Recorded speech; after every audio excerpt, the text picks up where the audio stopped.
Assalamualaikum warahmatullahi wabarakatuh. Waalaikumsalam warahmatullahi wabarakatuh. Ustaz, Alhamdulillah. Masya Allah hadir di tengah-tengah kita Mukarram Al-Ustaz Bibi Maulana Ustaz Khairul Anwar LCMA Ustaz ya. Tapi bukan Mandailing asli Ustaz ya. Bukan Mandailing asli. Jadi banyak orang tahunya MA itu Mandailing asli. Bagi orang yang tidak tahu begitu. Ya ada juga yang mentafsirkan Madrasah Aliyah. Madrasah Aliyah Ustaz ya. Allah. Masya Allah. Banyak persepsi mengenai LCMA ini. Ujungnya MA begitu. LC, itu lulusan Corona juga ya? Lulusan Corona Ustaz ya. Bukan LCD ya. Bukan LCD. Oh. Baik Ustaz. Mungkin kita mengenal Ustaz Khairul Anwar ini tentu bagian dari ombak ataupun bagian dari dakwah Ahlussunnah wal Jamaah di original begitu ya. Karena NU itu ada juga begitu, NU original, ada juga pemahaman-pemahaman lain original, Muhammadiyah original, ada juga organisasi-organisasi yang original. Tapi di sini saya rasa Ustadz Khairul Anwar ini wajah yang originalnya kental wajah Ahlussunnah wal Jamaahnya. Betul begitu Ustadz ya? Oke, baik Ustadz Khairul Anwar, boleh ceritakan sedikit Ustadz profil antum dari mana dan sudah berkeluarga atau belum gitu kan? Dan apakah sudah punya buah hati atau anak begitu, dan pendidikannya dari madrasah mana begitu sampai perguruan tinggi. Kita pengen mengenal Ustaz Khairul Anwar ini lebih dalam. Silakan Ustaz. Baik. Terima kasih pada Bapak Moderator. Bismillah walhamdulillah wassallallahu wasallam ala Rasulillah wa ala alihi wa sahbihi wa mawalah. Rabbi shrah li sadri wa yassir li amri wahlul 'uqdatam min lisani yafqahu qawli. Lillahi ta'ala, saya namanya adalah Khairul Anwar, panggilannya Anwar. Biasa orang manggil saya Anwar. Tapi biasanya juga di luar sana itu ada yang manggil saya Khairi, ya, ada yang manggil Anwar, macam-macam.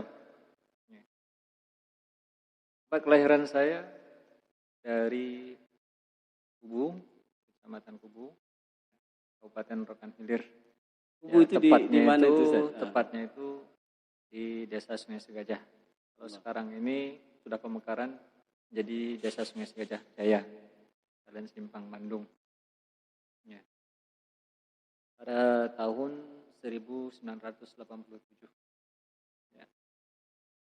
Kemudian saya sekolah dasar negeri di Simpang Bandung. Kemudian sorenya itu saya belajar kitab, masa dahulu namanya kitab. Iya, betul. Ya, kalau sekarang ini disebut dengan Madrasah Diniyah, Takmiliyah Awaliyah. Ya, atau disebut dengan MDA itu. Kalau dulu kita juga sebut dengan kitab. Ya, kalau sekarang ini MDA. Dulu juga dari dulu masa kecil saya itu sudah ya mempelajari juga tentang apa itu Ahlussunnah wal Jamaah. Sudah dipelajari waktu itu di madrasah ya, diniyah itu atau di kitab.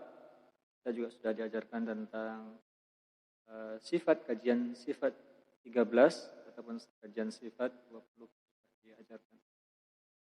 Lanjut setelah selesai sekolah dasar negeri dan juga sekolah kitab, ya, kemudian melanjutkan di Pondok Pesantren Dar Aswaja, Sungai Pinang, Kabupaten Rokan Hilir, atau sekarang itu lebih dikenal dengan Kecamatan Kubu Babusalam, ya, di Kabupaten Rokan Hilir.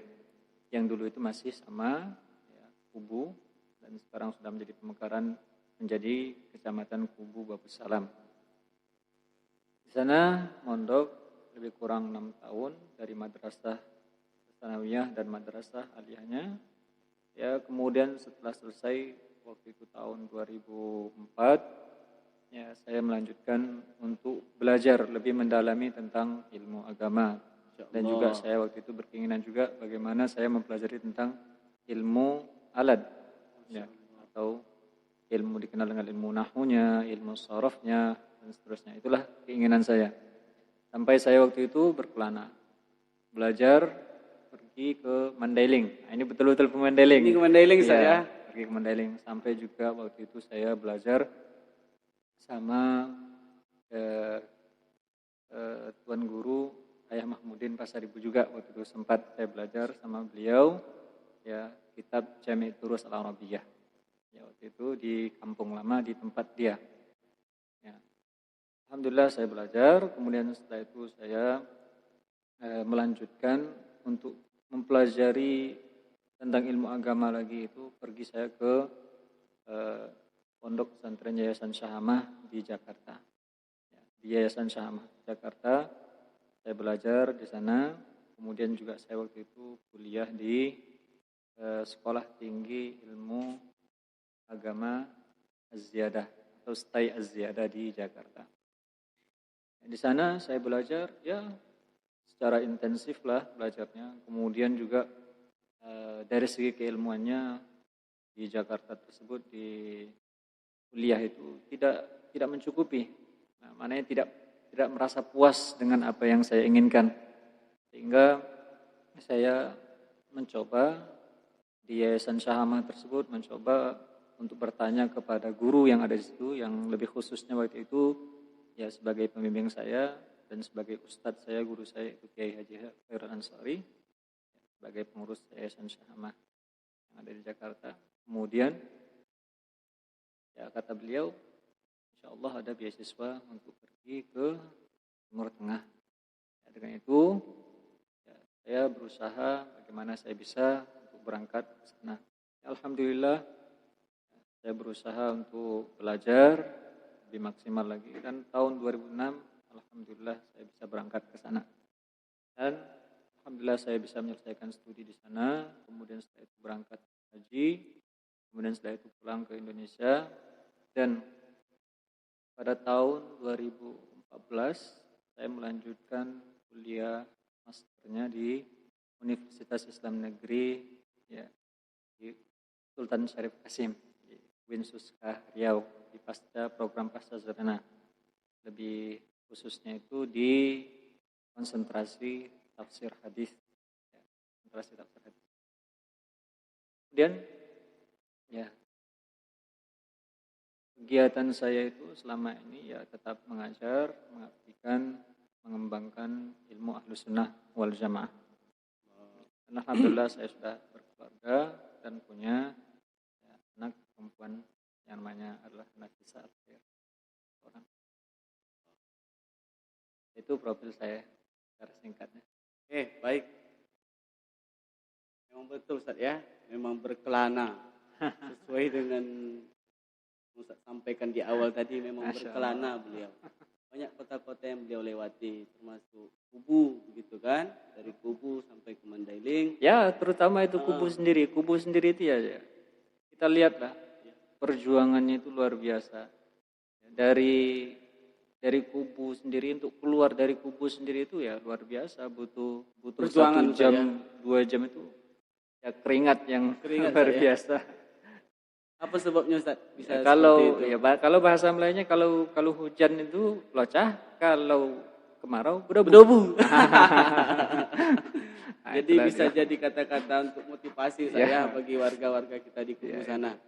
Tapi meskipun seperti itu, ya meskipun Kubu yang dikenal dengan seperti itu, tapi alhamdulillah banyak dikunjungi oleh para ulama dari Timur Tengah. Ya juga banyak melahirkan generasi-generasi handal, generasi-generasi Ahlus Sunnah, pejuang-pejuang Ahlus Sunnah wal Jamaah, dan alhamdulillah ya sampai sekarang ini juga masih ada ya generasi-generasi utusan dari Pondok Pesantren Dar Aswaja yang juga ya mengantarkan siswa-siswanya itu ke Pondok Pesantren Yayasan Syahamah, sehingga di sana juga dididik lagi, digembleng lagi, kemudian mereka bisa mendapatkan peluang beasiswa untuk berangkat ke Timur Tengah lagi di kampus Global University. Alhamdulillah. Ya, walaupun kita lihat jalannya seperti itu, tapi itu tidak menutupi semangat, tidak mengurangi semangat untuk belajar, untuk giat, sehingga melahirkan generasi-generasi handal memiliki prestasi-prestasi yang luar biasa. Baik, luar biasa. Pemaparan Ustaz Anwar ini mengenai ini kan, pendidikan beliau, sampai juga pengembangan dakwah Ahlussunnah wal Jamaah. Dan ada juga utusan-utusan dari beberapa pondok pesantren dari Riau ini. Nah, pertanyaannya Ustaz mengenai Ahlussunnah wal Jamaah ini, akidah Ahlussunnah wal Jamaah ini, bagaimana anggapan Ustaz ketika ada warga bertanya ataupun orang tua wali santri ingin memasukkan anaknya di perguruan dari pendidikan dasar yang formal, yang ada pondoknya, pondok pesantren Dar Aswaja, dan begitu juga sampai di perguruan tinggi Ustaz. Di gembleng yang Ustaz maksud itu bagaimana? Karena bahasa gembleng ini Ustaz terlalu sensitif saya rasa. Atau memang di gembleng itu dalam bayangan saya itu ngebatinnya dipermak dulu gitu ya, atau memang bagaimana menurut Ustaz untuk bisa ke situ begitu? Ya, secara garis besarnya bahwasanya kalau kita ditanya tentang masalah pendidikan anak, yaitu yang memang sangat penting ya, dan yang harus diperhatikan oleh para orang tua di masa kini. Ya, harus betul-betul memperhatikan masalah pendidikan anak. Kenapa? Karena masalah anak ini juga akan dipertanggungjawabkan nanti di akhirat. Ya, karena dalam ayat Al-Quran Allah Subhanahu wa taala berfirman, "Ya ayyuhalladzina amanu qu anfusakum wa ahlikum nara waquduha an-nas wal hijarah." Ya, yang maknanya, wahai orang-orang yang beriman, jagalah diri kalian dan keluarga kalian dari api neraka. Ya, dalam ayat ini disebutkan bagaimanakah bisa menjaga diri dan keluarga dari api neraka. Menjaga diri dan juga keluarga, anak, istri, ya, bagaimana bisa menjaga mereka itu dari api neraka? Maka dalam ayat ini Sayyidina Ali radhiyallahu anhu, sahabat Rasulullah SAW, beliau mentafsirkan ayat ini dengan mengatakan, "Allimu anfusakum wa ahlikum al-khair." Maknanya bagaimana bisa menjaga diri dan keluarga dari api neraka, yaitu dengan mengajarkan mereka, dengan mengajarkan kepada kalian dan kepada mereka itu tentang kebaikan. Yang dimaksud dengan kebaikan di sini adalah ilmu agama yang pokok. Nah, ini yang ditafsirkan oleh Sayyidina Ali radhiyallahu anhu, bagaimana bisa menjaga mereka, yaitu keluarga dan anak dari api neraka, yaitu dengan mengajarkan mereka ilmu agama yang pokok. Ya. Kemudian salah seorang tabi'in yang bernama Atha bin Abi Rabah juga menyebutkan, mentafsirkan ayat ini, ya, bagaimana cara menjaga diri dan keluarga dari api neraka. Apa kata beliau? Anta ta'allam kaifa tusalli wa kaifa tasum wa kaifa tabi' wa kaifa tashtari wa kaifa tankih wa kaifa tutalliq. Ya, rawahul Khatib Al-Baghdadi fil Faqih wal Mutafaqih. Perkataan yang pertama tadi itu yang ditafsirkan oleh Sayyidina Ali itu diriwayatkan oleh Al-Hakim dalam Mustadrak. Yang kedua ini yang ditafsirkan oleh Atha bin Abi Rabah. Beliau mengatakan bagaimana cara menjaga diri dan keluarga dari api neraka, yaitu dengan engkau belajar bagaimana melakukan salat dengan benar. Mana belajar tentang salat, belajar tentang puasa, belajar tentang transaksi jual beli dengan benar. Ya, kemudian bagaimana engkau melakukan akad nikah dengan baik dan juga mengetahui tentang hukum-hukum tolak.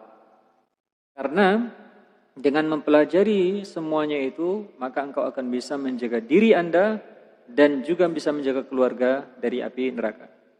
Tapi kalau tidak mempelajari perkara-perkara seperti itu, terutama dalam masalah akidah, ya maka orang akan terjatuh pada pemahaman tasbih yang menyerupakan Allah dengan makhluknya, atau juga pemahaman ta'til yang menafikan adanya Allah Subhanahu wa taala. Jadi dengan adanya dasar-dasar ilmu agama yang ditanamkan kepada anak, kepada keluarga, maka dia telah menjaga keluarga tersebut dari api neraka. Dia wajib baginya untuk mempelajari ilmu agama supaya dia bisa menjaga dirinya dari api neraka, dan wajib untuk mengajarkan ilmu agama tersebut kepada anak dan istrinya supaya dia bisa menjaga anak dan istrinya dari api neraka. Nah, bertolak dari ayat ini, ya, itulah pentingnya peran kedua orang tua dalam pendidikan anak. Harus betul-betul memperhatikan dalam pendidikan anak. Ya, bagaimana itu bisa kita lihat, lihat dari segi ya, prospek ataupun dilihat dari segi profil pondok pesantren ataupun sekolah yang betul-betul mengajarkan tentang ilmu agama yang pokok, terutama misalnya masalah akidahnya, apakah akidah Ahlussunnah wal Jamaah atau tidaknya. Kemudian apakah diajarkan tentang ilmu salat yang sebenarnya, tentang ilmu puasa yang sebenarnya, sehingga seorang anak tersebut terlepas daripada kewajibannya. Ya, terlepas daripada kewajibannya, karena dalam hadis Rasulullah menjelaskan thalabul ilmi fardhatun ala kulli muslim.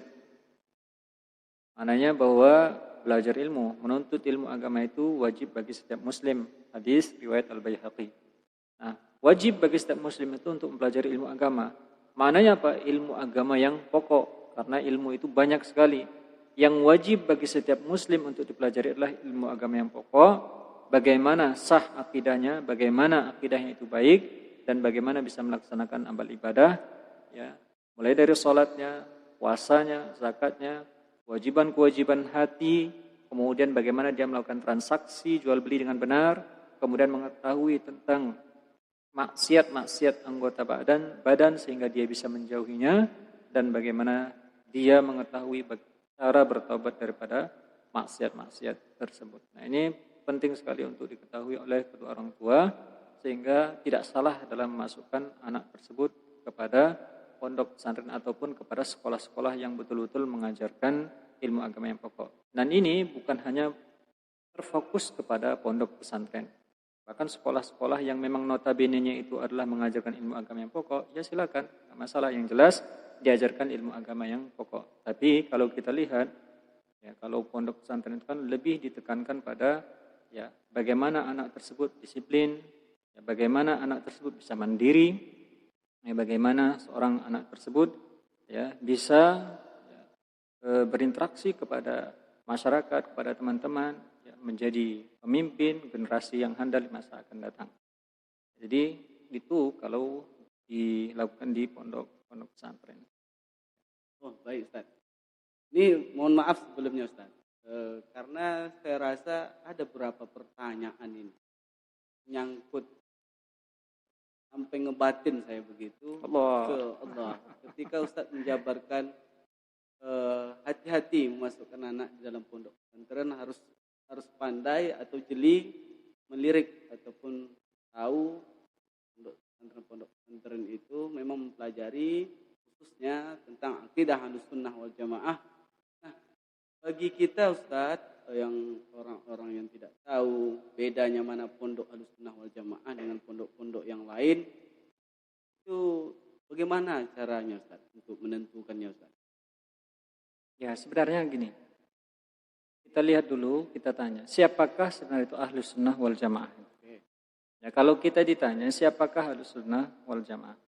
Ya, kita lihat Ahlussunnah wal Jamaah itu sebenarnya adalah mayoritas umat Nabi Muhammad sallallahu alaihi wasallam. Jadi Ahlussunnah itu sebenarnya adalah mayoritas umat Nabi Muhammad sallallahu alaihi wasallam. Siapakah mereka? Mereka adalah para sahabat dan orang yang mengikuti mereka dalam dasar-dasar akidah. Itulah sebenarnya Ahlussunnah wal Jamaah. Yaitu mayoritas umat Nabi Muhammad sallallahu alaihi wasallam. Karena dalam hadis sendiri juga Rasulullah menjelaskan la tajtami'u ummati 'ala dhalalah. Allah Subhanahu wa taala tidaklah yang mengumpulkan umatnya itu, menyatukan umatnya itu dalam kesesatan. Maknanya umat Rasulullah SAW tidaklah berkumpul dalam kesesatan. Ini menunjukkan bahwasanya mayoritas umat Nabi Muhammad SAW, ya, mereka adalah orang-orang yang mengikuti sahabat Rasulullah SAW dalam masalah dasar-dasar ya, keyakinan, dalam masalah dasar-dasar akidah. Dan itulah yang dimaksud dalam hadis Rasulullah sallallahu alaihi wasallam, "Man arada buhbuhatal jannah falyalzamil jamaah." Barang siapa yang menginginkan tempat lapang di surga, maka hendaklah ia mengikuti al-jamaah. Apa yang dimaksud dengan al-jamaah sini? Mereka adalah mayoritas umat Nabi Muhammad sallallahu alaihi wasallam. Ya Allah, berbiasa untuk ininya Ustaz ya. Tapi ini masih pertanyaan yang berkaitan tentang ini Ustaz, pendidikan ulama ilmi yang Ustaz sampaikan tadi. Untuk ilmu itu wajib baik bagi laki-laki maupun perempuan Ustaz. Nah, ini pertanyaannya, kalau kami sebagai masyarakat umum ini banyak yang bertanya, ini masuk ke HP saya ini, gitu ya. Nanti pasti masuk ini, soalnya mereka pasti bertanya, untuk wilayah kita mengenai Kabupaten Rokan Hilir contoh. Kabupaten Rokan Hilir, dan Ustadz juga bercerita tadi tentang Kecamatan Kubu Babu Salam. Nah, kalau seandainya kita bertanya, ruang lingkup Kabupaten Rokan Hilir, pondok mana yang bisa artinya yang bisa kita jadikan bisa seperti Ustadz inilah. Kami bertanyanya langsung menjustis begitu, langsung tembak 12 pas lah. Bukan nembak di atas kuda kan, nembak di atas kuda mungkin pemirsa tahu sendiri kan, kadang kena kadang tidak gitu kan. Bagaimana pendidikan Ustadz itu, apakah Ustadz juga mendirikan pondok pesantren atau juga ada pondok pesantren yang rekomendasi dari Ustadz sendiri begitu, agar kita juga dapat merasakan pemaparan Ustadz tadi, kita tahu sama tahu juga kan bagaimana akidah Ahlussunnah wal Jamaah itu, dan bagaimana anak-anak kita juga terarah menuju akidah Ahlussunnah wal Jamaah itu Ustadz. Ya. Untuk skala Rokan Hilir ini sih, untuk skala Rokan Hilir ini sendiri, ya, alhamdulillah kita juga punya seperti pendidikan lah, seperti pendidikan atau memang pendidikan di bawah naungan Yayasan Syahamah Pusat yang dikenal dengan Yayasan Syahamah Riau. Yang di situ terdapat majelis ta'lim yang berupa pondok juga, dan mengajarkan, ya di situ diajarkan tentang ilmu agama yang pokok, yang wajib bagi setiap muslim mukallaf untuk mempelajarinya, baik itu dalam masalah akidah, kemudian masalah tentang sholat, tentang ibadah, ya, kemudian masalah tentang transaksi jual beli, dan yang pembahasan yang sudah kita sebutkan tadi. Jadi kita juga merekrut bagi siapa yang memang tujuannya memang untuk belajar, ya, tujuannya memang untuk belajar. Bukan, kita nggak pilih orang apakah dia itu tamatan SMA ataupun tamatan ya aliyah atau sederajat, ataukah tamatan pondok pesantren sendiri, kita tidak pilih. Yang jelas kalau memang ada tujuannya, semangat dia untuk belajar ilmu agama, mendalami ilmu agama. Karena kita sendiri walaupun dia tamatan pondok pesantren, yang namanya untuk belajar ilmu itu tidak mesti terputus sampai tamatnya pondok pesantren. Karena dalam hadis sendiri juga Rasulullah menjelaskan, la yashba'u mu'minun min khairin yasma'u hatta yakuna muntahahul jannah. Seorang mukmin itu tidak akan pernah merasa puas, tidak akan pernah merasa kenyang dari kebaikan yang ia dengar sampai ia masuk dalam surga. Ya itu, maknanya kita jangan merasa kita sudah puas terhadap ilmu. Jangan merasa kita sudah, oh ini sudah saya pelajari, nggak mau saya belajar lagi, nggak mau saya ngulang lagi, nggak mau saya murojaah lagi. Iya, jangan seperti itu. Ya, bahkan seorang mukmin tersebut terus-menerus menginginkan untuk melakukan kebaikan, mendengarkan kebaikan, mendengarkan ilmu agama. Ya, dengan nasihat-nasihat tersebut terkadang akan melekat dalam hatinya, sehingga dengan itu akan semakin kuat untuk melakukan ketaatan kepada Allah Subhanahu wa taala. Karena kalau orang sendiri itu jauh ataupun tidak jarang mendengarkan kebaikan-kebaikan seperti itu, maka ibaratkan parang, semakin lama dibiarkan semakin tumpul. Tapi kalau parang itu semakin hari diasah, maka akan semakin tajam. Maknanya orang ya, biasanya itu kalau terus mendengarkan ilmu agama, terus dia mendengarkan ilmu agama, nasihat-nasihat tersebut, dia berusaha bagaimana dia membersihkan hati dia, bagaimana dia melaksanakan ibadah sesuai dengan apa yang diajarkan oleh baginda Rasulullah, dari maknanya apa yang diajarkan oleh ulama di masa dahulu, sesuai dengan apa yang diajarkan oleh para ulama dari Rasulullah. Ya. Tapi kalau dibiarkan hati tersebut tidak mendengarkan kebaikan, maka seperti halnya parang yang tumpul. Seperti itu. Allah, luar biasa. Anwar ini kan Ini Ustaz, mungkin saya mendengarkan itu yang Ustaz paparkan tadi, seolah-olah saya berada di ini begitu, di ambang hijrah begitu.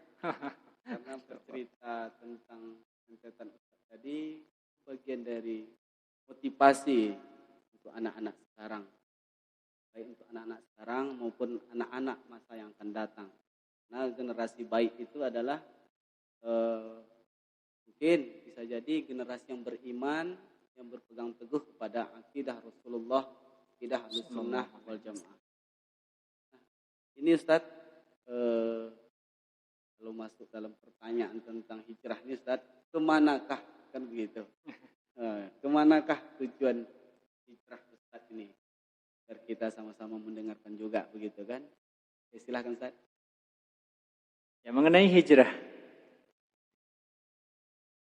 Hijrah itu ya biasa dikenal, terutama di masa sekarang ini orang berpindah dari suatu dari suatu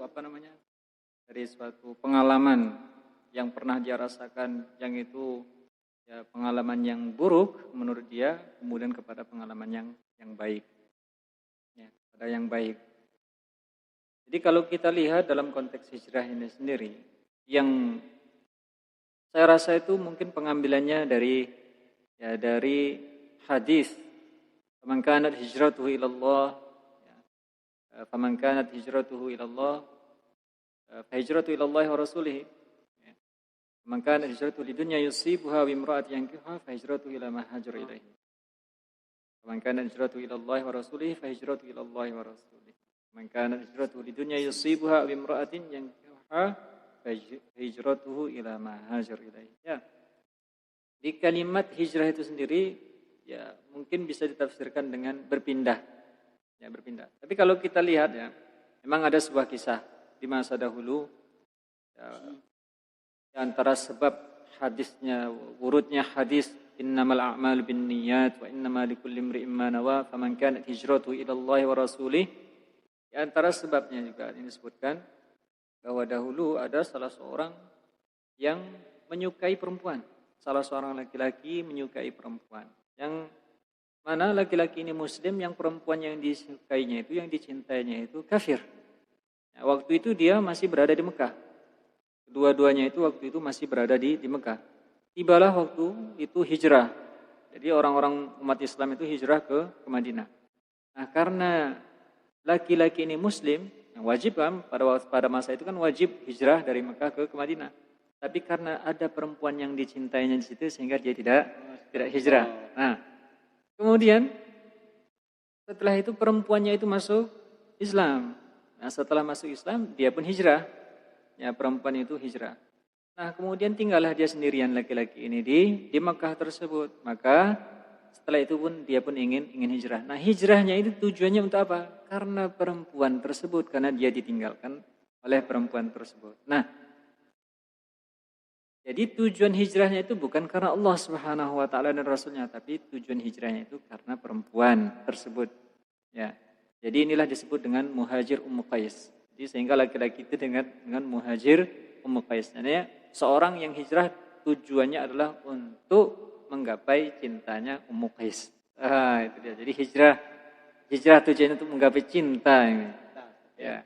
Tapi di sini ya, kalau kita bicara masalah konteks hijrah ini maksudnya ya, terutama di masa kinian ini, hijrahnya itu maknanya bahwasanya seorang itu dari pengalaman yang buruk bagaimana dia ya berpindah untuk mendapatkan pengalaman yang lebih baik. Ya, dari segi ilmu ataupun yang lain sebagainya. Nah, tapi perlu jangan gak, pula perlu enggak hijrah itu kita mending dengan istiqomah? Bagaimana? Ya.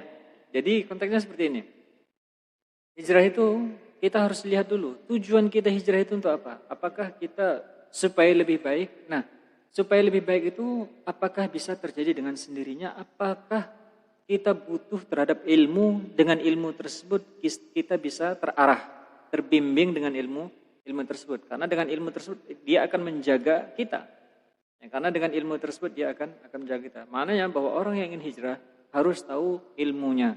Ya, karena dengan ilmu tersebut maka orang akan terbimbing hijrahnya itu kepada siapa?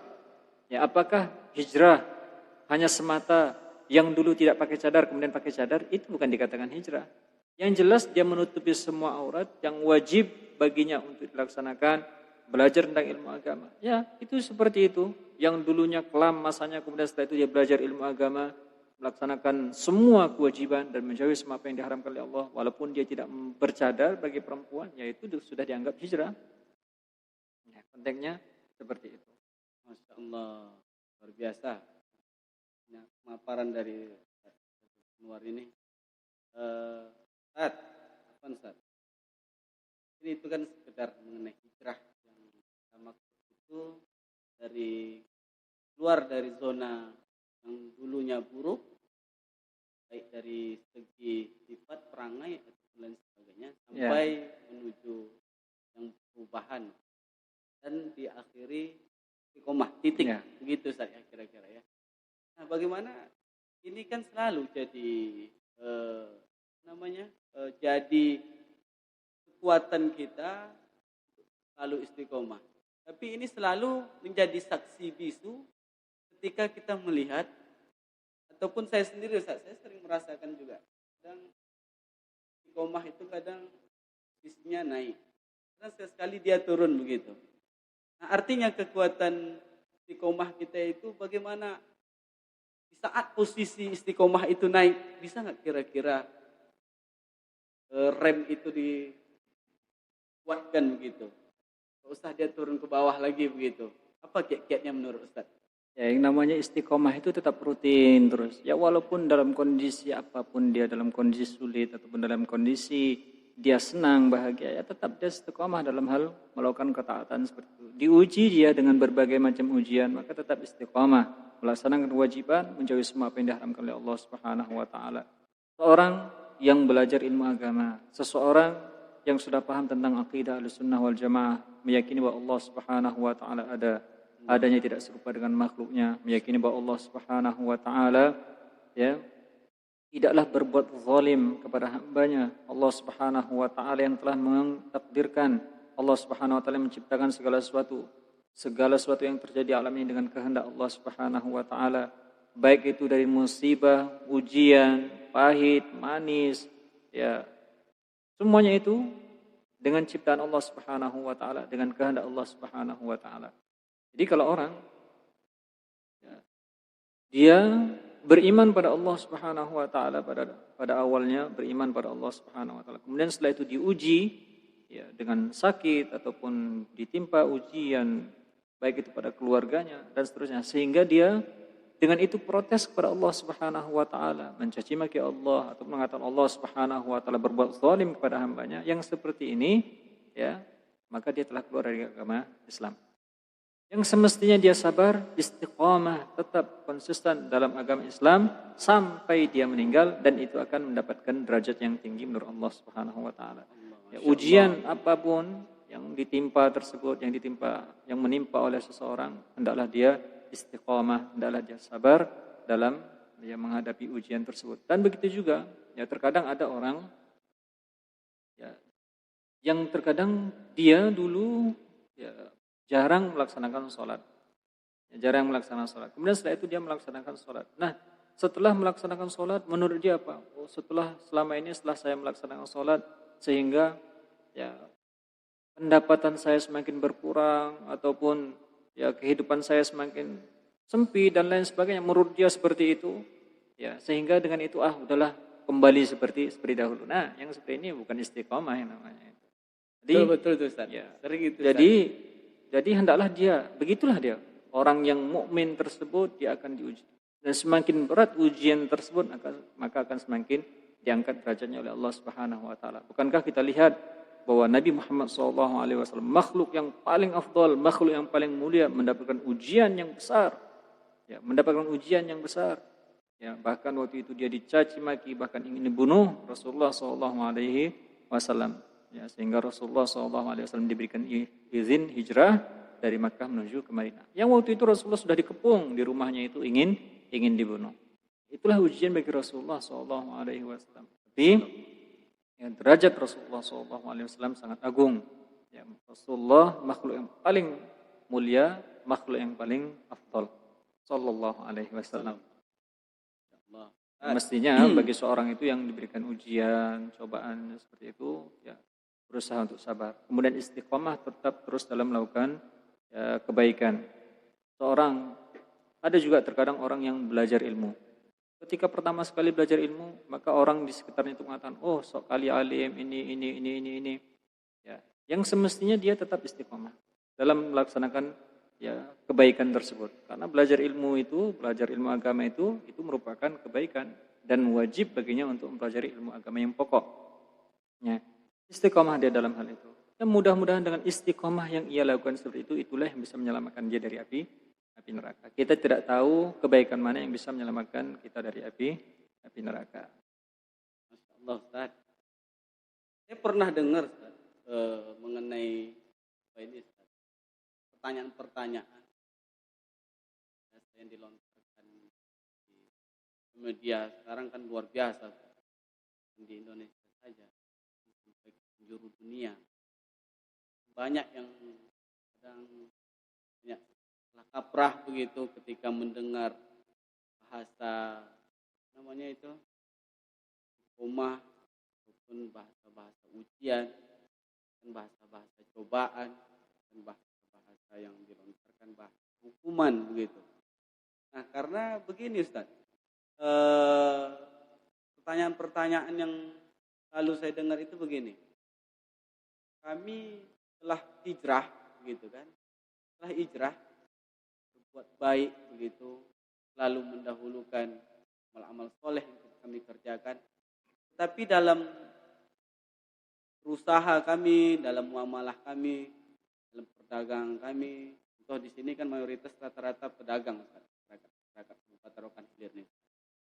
Nah, begitu kami hijrah, rezeki kami itu kadang kami anggap yang dulunya berlimpah ruah, artinya banyak pendapatan kami, bisa beli mobil, cukup untuk buat rumah, cukup untuk nambah istri lagi. Kadang begitu Ustaz. Begitu. Tapi setelah hijrah Ustaz, kami dihadapi dengan cobaan-cobaan yang Ustaz maksud tadi. Rezeki berkurang gitu kan. Bahkan anak sakit, istri sakit begitu. Bahkan kami ingin mundur begitu. Bahkan kami ingin mundur seperti dulu lagi begitu. Artinya belum siap move on lah. Kan begitu. Nah, pertanyaannya Ustaz, bagaimana kita membedakan antara mana itu yang namanya cobaan, mana itu juga yang namanya hukuman, dan mana itu yang namanya ujian tadi Ustaz? Menurut Ustaz bagaimana Ustaz? Ya itu tadi, seorang mukmin semakin diuji oleh Allah Subhanahu wa taala maka akan semakin tinggi derajatnya. Memang itulah diantaranya ujian ketika seorang dulu dalam kondisi mewah, kemudian setelah dia melakukan ketaatan pada Allah, terkadang dia mengalami kesulitan dan lain sebagainya. Tapi seorang muslim jika mendapatkan kemewahan, maka dia bersyukur. Dan jika dia mendapatkan ujian sempit, maka dia sabar. Itulah seorang muslim. Yang mestinya dia lakukan adalah sabar. Kenapa? Karena segala sesuatu itu terjadi dengan kehendak Allah Subhanahu wa taala. Rezeki Allah Subhanahu wa taala sudah mengaturnya. Bagi masing-masing orang ketika dia masih dalam kandungan ibunya itu sudah ditentukan oleh Allah Subhanahu wa taala. Rezekinya, baik rezekinya, ajalnya, amalnya sudah ditentukan oleh Allah Subhanahu wa taala. Sehingga ada sebagian ungkapan yang disebutkan oleh ulama, kaifa takhaful faqr wallahu raziq. Bagaimana kenapa engkau merasa takut dengan kefakiran? Bukankah Allah Subhanahu wa taala pemberi rezeki? Bukankah Allah Subhanahu wa taala yang menciptakanmu? Bukankah Allah Subhanahu wa taala yang telah memberikan rezeki kepadamu? Bukankah semua makhluk, bukankah semua yang ada di muka bumi ini juga rezekinya dari Allah Subhanahu wa taala? Si fulan itu rezekinya dari Allah Subhanahu wa taala. Wa ma min dabbatin fil ardi illa 'ala Allahi rizquha. Kenapa engkau harus takut? Kalau seandainya rizki itu, ya kata sebagian itu disebutkan, kalau seandainya rizki itu datang dengan kekuatan, dengan kuatnya seseorang, ya niscaya burung tersebut, burung yang kecil, dia tidak akan mendapatkan makanan dengan adanya burung elang yang lebih ganas, yang lebih kuat lagi. Ya, itu menunjukkan bahwasanya rizki itu sudah ditentukan oleh Allah Subhanahu wa Ta'ala. Dan orang yang tawakal pada Allah Subhanahu wa Ta'ala, bertakwa kepada Allah Subhanahu wa Ta'ala, maka dia akan mendapatkan rezeki dari jalan yang tidak disangka-sangka. Ya. May yattaqillah yaj'al lahu makhraja wa yarzuqhu min haitsu la yahtasib. Allah Subhanahu wa Ta'ala akan menjadikan kelapangan bagi orang-orang tersebut, dan Allah Ta'ala akan berikan rezeki kepadanya. Itulah bagi orang yang betul-betul tawakal pada Allah Subhanahu wa Ta'ala. Dan semestinya bagi orang tersebut cukup dengan rezeki yang ditentukan oleh Allah Subhanahu wa Ta'ala, sabar terhadap kesulitan yang dialami, ya, tawakal pada Allah Subhanahu wa Ta'ala, dengan itu akan diangkat oleh Allah Subhanahu wa Ta'ala derajatnya. Dan begitulah seorang mukmin. Dan itulah disebutkan dalam hadis juga, ad-dunya sijnul mu'min. Dunia itu adalah laksana penjara, itulah penjara bagi orang mukmin, dan tempat lapar, ya, wa jannatul lil kafir, dan surga bagi orang kafir. Atau kama qala alaihi salatu wassalam. Masya Allah, Ustaz, luar biasa. Khairul Anwar LCMI. Allah. Mandailing asli. Mandailing asli, saya ingat lagi ya kita ya. Mandailing asli kita. Atau madrasah aliyah. Ini Ustaz, terakhir Ustaz. Bagaimana pandangan antum untuk kaum milenial sekarang ini? Mohon Ustaz beri kiat khusus agar mereka tersentuh hatinya, bil khusus untuk anak-anak remaja sekarang bisa terdoktrin seperti doktrinnya HP zaman sekarang begitu ya. Artinya mereka tidak mau lepas dari kebutuhan HP begitu. Artinya handphone tersebut, sosial media begitu juga. Nah, kita ingin membalikkan pola rumusnya begitu. Bukan hanya kenal dengan sosial media saja yang mereka gunakan, tapi mereka harus menjadi kebutuhan pokok ataupun kewajiban pokok. Terdoktrin mereka ingin belajar mengenai dan mengkaji khusus. Artinya membedah khusus pelajaran-pelajaran yang ada di dalam akidah Ahlussunnah wal Jamaah ini, dan begitu juga bagaimana untuk menjadi seorang sang haji begitu. Sudah haji Ustaz kan? Alhamdulillah. Ya. Nah, sesuai dengan profil ini kan, haji dan juga dapat beasiswa sampai ke Beirut ataupun Lebanon di universitas global, dan sampai juga masuk ke jenjang pendidikan sarjana atau master. Master atau magister? Magister Ustaz ya, luar biasa. Magister, MA, LCMA. Gimana Ustaz menurut antum kiat-kiatnya Ustaz? Silakan Ustaz. Ya, ini anugerah yang Allah Subhanahu wa Ta'ala berikan kepada saya. Tapi untuk sebagai motivasi pada para pemuda, hendaklah kita ingat, tujuan kita hidup di atas dunia ini untuk apa? Tujuan kita hidup di atas dunia ini tak lain tak bukan karena Allah Subhanahu wa Ta'ala memerintahkan kita untuk beribadah. Dalam ayat Al-Quran Allah Ta'ala berfirman, "Wa ma khalaqtul jinna wal insa illa liya'budun." Tidaklah aku ciptakan jin dan manusia kecuali aku perintahkan mereka untuk menyembah kepadaku, menyembah beribadah kepada Allah Subhanahu wa Ta'ala. Apakah ibadah tersebut, menyembah kepada Allah Subhanahu wa Ta'ala itu didasari dengan kebodohan? Tidak. Karena Allah Subhanahu wa Ta'ala tidaklah menjadikan seorang wali itu dari kalangan orang yang bodoh. Maksud bodoh sini apa? Maknanya bodoh terhadap ilmu agama. Karena Imam Syafi'i sendiri menyebutkan, "Mattakhadallahu waliyan jahila." Allah Ta'ala tidaklah menjadikan seorang wali, orang yang dicintai, hamba yang dicintai oleh Allah Subhanahu wa taala dari kalangan orang-orang yang bodoh terhadap ilmu agama. Nah, tujuan kita hidup di atas dunia ini adalah untuk beribadah kepada Allah Subhanahu wa taala. Kita jadikan kesempatan hidup ini untuk apa? Untuk beribadah kepada Allah Subhanahu wa taala. Kesempatan hidup ini cuma sekali. Jadi jangan jadikan dengan kesempatan hidup ini kita jadikan untuk berfoya-foya. Kita jadikan inilah kesempatan hidup, mumpung hidup sekali ya udah. Ya, sebagian orang salah penafsiran. Menurut dia mumpung hidup ini cuma sekali ya udah, lakukan semua apa yang sesuka hatimu. Dia tidak tahu bahwa semuanya itu akan dipertanggungjawabkan nanti di akhirat. Akan dipertanggungjawabkan tentang umurnya, tentang jasadnya, tentang ilmunya, tentang hartanya. Rasulullah SAW menjelaskan, la tazulu qadama 'abdin yaumal qiyamah hatta yus'al an arba'. Ya, maknanya tidak akan bergeser kaki kedua hamba, ya, kedua kaki hamba pada hari kiamat nanti.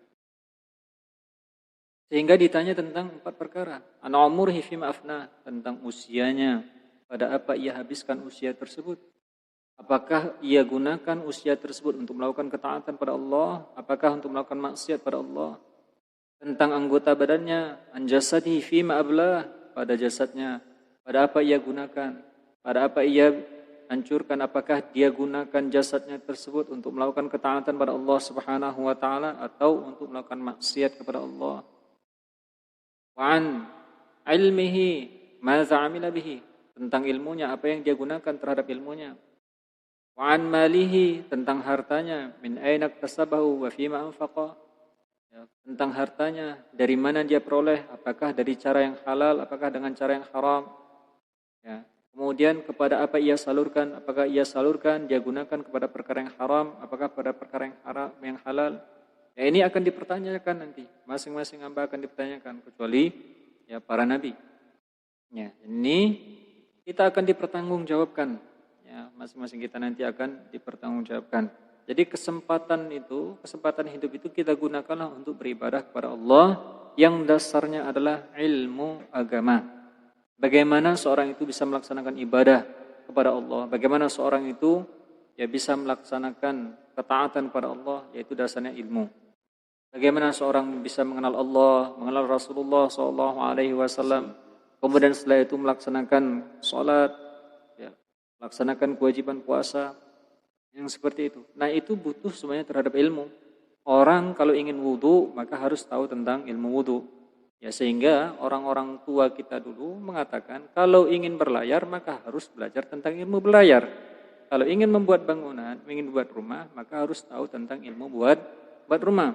Kalau ingin ya melaksanakan amal ibadah, maka harus engkau pelajari tentang ilmu ibadah tersebut. Kalau ingin kau sholat, maka engkau pelajari ilmu tentang sholat. Kalau ingin wudu, maka pelajari ilmu tentang wudu. Supaya apa? Supaya tidak salah dalam melakukan amal ibadah yang menurut Anda itu sah, padahal itu tidak sesuai, sehingga amal ibadah Anda sia-sia, tidak diterima oleh Allah Subhanahu wa taala. Jadi kita gunakan kesempatan hidup ini untuk beribadah kepada Allah Subhanahu wa taala yang dasarnya adalah ilmu. Maknanya awalilah dengan belajar ilmu agama dengan baik, dengan benar, ilmu Ahlus Sunnah wal Jamaah, mulai dari akidahnya tentang taharah dan salatnya, ya, kemudian juga mengamalkan terhadap ilmu, kemudian setelah itu dia ajarkan ilmu agama tersebut supaya akan mengalirkan pahalanya dan akan mendapatkan kebaikan tersebut setelah ia meninggalkan dunia ini.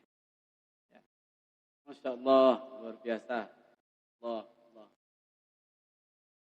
Mungkin karena itu yang terakhir, Ustaz ya. Cukup Masya Allah. kepada para pejuang Aswaja dan para pejuang tidak Ahlus Sunnah wal Jamaah, begitu juga penonton pemirsa yang sedang berjuang, teruslah berjuang. Karena tidak rugi, sesuai dengan pemaparan Ustaz Khairul Anwar tadi, orang yang menuntut ilmu itu tidak akan merasa puas. Ibarat karang, kalau dia tumpur, apa bahasa tumpurnya apa Ustaz?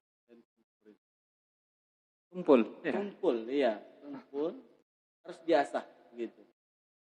Nah, Bincang Kuning Podcast ucapkan mohon maaf sebesar-besarnya. Mungkin malam ini cukup sekian. Terima kasih kepada Ustadz Ya, sudah hadir sama-sama. di tengah kita. Alhamdulillah. Semoga kedepannya tetap kita mohon doa kepada Ustadz Khairul Anwar berjuang di garda terdepan ring 1 untuk Ahlussunnah wal Jamaah ini agar tidak sampai kemana-mana begitu. Beliau punya profil luar biasa dari orang kampung dulunya gitu. Orang kampung dulunya sampai beliau tidak menyangka sampai kuliah di negeri orang begitu. Kembali lagi visi dan misi beliau sesuai dengan Allah muliakan beliau dengan akidah Ahlussunnah. Semoga kita termasuk golongan orang-orang yang diridai oleh Allah untuk selalu menuntut ilmu dan istiqomah. Billahi taufiq wal hidayah. Waridha wa hinayah. Assalamualaikum warahmatullahi wabarakatuh. Waalaikumsalam warahmatullahi wabarakatuh.